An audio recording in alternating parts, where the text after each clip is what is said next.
ಶಾಲೆಗಳು ಮತ್ತೆ ಶುರುವಾಗಿದೆ. ಮಕ್ಕಳು ಖುಷಿಯಾಗಿ ಸ್ಕೂಲ್ಗೆ ಬಂದಿದ್ದಾರೆ. ಆದರೆ ಶಾಲೆಗಳು ಮಾತ್ರ ಆಗ್ಲೋ ಈಗ್ಲೋ ಬೀಳುವ ಸ್ಥಿತಿಯಲ್ಲಿದೆ. ಹೊಸ ಮಂತ್ರಿಗಳು ಶೀಘ್ರವೇ ಸಮಸ್ಯೆಯನ್ನ ಬಗೆಹರಿಸ್ತೀನಿ ಅಂತ ಭರವಸೆಯನ್ನ ಕೊಟ್ಟಿದ್ದಾರೆ.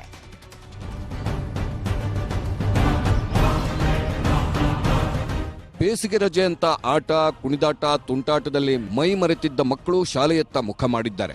ಇಂದಿನಿಂದ ರಾಜ್ಯಾದ್ಯಂತ ಶಾಲೆಗಳು ಆರಂಭವಾಗಿವೆ. ವಿದ್ಯಾರ್ಥಿಗಳನ್ನ ಶಿಕ್ಷಕರು ಸ್ವಾಗತಿಸಿದ್ದಾರೆ. ಆದರೆ ಮಳೆ ಬಂದ್ರೆ ಸೋರುವ, ಬೇಸಿಗೆಯಲ್ಲಿ ನೆತ್ತಿಸುಡೋ ಬಿಸಿಲು ಸೂಸುವ ಶೌಚಾಲಯ, ಶುದ್ಧ ನೀರಿನ ಸೌಲಭ್ಯ ಇಲ್ಲದ ಶಾಲಾ ಕೊಠಡಿಗಳೇ ಎಲ್ಲೆಡೆ ಕಾಣಿಸ್ತಿವೆ. ಬೇಸಿಕ್ ಮಕ್ಕಳಿಗೆ ಏನು ಬೇಸಿಕ್ ನೆಸೆಸಿಟಿ ಏನಿದೆ ಅದನ್ನ ಕಲ್ಪಿಸ್ತಕ್ಕಂಥದ್ರಲ್ಲಿ ನಾವು ತುಂಬಾ ಹಿಂದಿದೀವಿ. ಇಲ್ಲ ಅಂತಕ್ಕಂಥದ್ದನ್ನ ನಾವು ಒಪ್ಕೊಳ್ತೀನಿ, ಇಲ್ಲ ಅಂತ ಹೇಳಲ್ಲ. ಹುಬ್ಬಳ್ಳಿಯಲ್ಲಿ ಗಂಟಿಕೇರಿ ಕರ್ನಾಟಕ ನ್ಯಾಷನಲ್ ಹೈಸ್ಕೂಲಿನಲ್ಲಿ 500ಕ್ಕೂ ಹೆಚ್ಚು ಮಕ್ಕಳು ಓದ್ತಾರೆ. ಈ ಶಾಲೆ ಮಳೆ ಬಂದ್ರೆ ಸೋರುತ್ತೆ, ಗಾಳಿ ಬೀಸಿದ್ರೆ ಹೆಂಚುಗಳು ಹಾರಿ ಹೋಗುತ್ತೆ. 18ನೇ ತಾರೀಕಿಗೆ ಮ್ಯಾನೇಜ್ಮೆಂಟದ್ದು ಮೀಟಿಂಗ್ ಮಾಡಿದ್ದೀವಿ. ಎಲ್ಲೆಲ್ಲಿ ನಮ್ಗೆ ಈ ಅನುದಾನಿತ ಶಾಲೆ ಸರ್ಕಾರದಿಂದಂತೂ ಏನು ಸಿಗುವುದಿಲ್ಲ.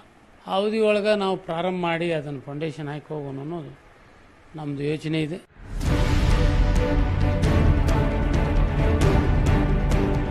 ಉತ್ತಮ ಫಲಿತಾಂಶ ಬಂದಿದ್ದಕ್ಕೆ ಮಂಡ್ಯದ ಕೆಆರ್ಪೇಟೆಯ ಸರ್ಕಾರಿ ಶಾಲೆಯಲ್ಲಿ ಪೋಷಕರ ಕ್ಯೂ ಹೆಚ್ಚಾಗಿದೆ. ಮಕ್ಕಳನ್ನ ಎಲ್ಕೆಜಿಗೆ ದಾಖಲಿಸಲು ಬೆಳಿಗ್ಗೆಯಿಂದಲೇ ಜನ ಸಾಲುಗಟ್ಟಿದ್ರು. ಪ್ರಥಮ ಪಿಯುಸಿಗೆ 2 ದಿನದಲ್ಲಿ 90ಕ್ಕೂ ಹೆಚ್ಚು ಮಕ್ಕಳು ದಾಖಲಾಗಿದ್ದಾರೆ.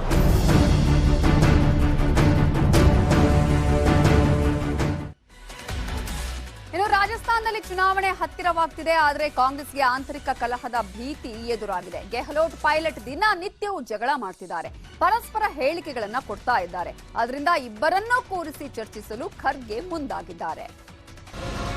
ಕಾಂಗ್ರೆಸ್ಗೆ ಒಳಹೊಡೆತ ಇನ್ನಿಲ್ಲದಂತೆ ಬಾಧಿಸುತ್ತಿದೆ. ಕರ್ನಾಟಕದಲ್ಲಿ ಡಿಕೆ ಶಿವಕುಮಾರ್, ಸಿದ್ದರಾಮಯ್ಯ ಮುನಿಸು ಜನಜನಿತ. ಇಬ್ಬರ ಜಗಳ ಏನಿದ್ರೂ ಒಳಗೊಳಗೆ ನಡೆಯುತ್ತೆ. ಆದರೆ ರಾಜಸ್ಥಾನದಲ್ಲಿ ಸಚಿನ್ ಪೈಲಟ್, ಅಶೋಕ್ ಗೆಹ್ಲೋಟ್ ಬಹಿರಂಗವಾಗಿ ಬೈದಾಡಿಕೊಳ್ಳುತ್ತಿದ್ದಾರೆ. ಆದ್ದರಿಂದ ಬಂಡಾಯದ ಗಾಯಕ್ಕೆ ಮದ್ದೆರೆಯೋಕೆ ಖರ್ಗೆ ಎಂಟ್ರಿ ಕೊಟ್ಟಿದ್ದಾರೆ. आने के बाद ही मालूम होगा कि तो डिस्कशन करेंगे, पार्टी के हित में जो कुछ बातें होगी वो चर्चा करेंगे. ಸಾಧ್ಯವಾದಷ್ಟು ಕಾರ್ಯಕರ್ತರನ್ನ ಸೆಳೆಯುವುದು ಪೈಲಟ್ ಪ್ಲಾನ್. ಆದರೆ ನಾನ್ ಸಿಎಂ, ನನ್ನ ಮಾತು ಕೇಳಬೇಕು ಅನ್ನೋದು ಗೆಹ್ಲೋಟ್ ಹಠ. ಹೇಗಾದ್ರೂ ಮಾಡಿ ಮುಂದಿನ ಚುನಾವಣೆಯಲ್ಲಿ ಸಿಎಂ ಅಭ್ಯರ್ಥಿ ಅಂತ ಗುರುತಿಸಿಕೊಳ್ಳಲು ಪೈಲಟ್ ಹೆಣಗಾಡುತ್ತಿದ್ದಾರೆ. ಪೈಲಟ್ಗೆ ಪಕ್ಷದ್ರೋಹಿ ಪಟ್ಟ ಕಟ್ಟಲು ಗೆಹ್ಲೋಟ್ ಬಣ ತಂತ್ರ ಹೆಣೆದಿದೆ. ಒಂದ್ ವೇಳೆ ಬೇಡಿಕೆ ಈಡೇರದಿದ್ರೆ ಪಕ್ಷ ಬಿಡಲು ಹೇಸಲ್ಲ ಅಂತ ಪೈಲಟ್ ಹೇಳಿದ್ದಾರಂತೆ. ಒಂದ್ ವೇಳೆ ಪೈಲಟ್ ಮುನಿದ್ರೆ ಗುರ್ಜಾರ್ ಸಮುದಾಯ ಬಂಡೇಳು ಭೀತಿ ಕಾಂಗ್ರೆಸ್ಗೆ ಕಾಡುತ್ತಿದೆ.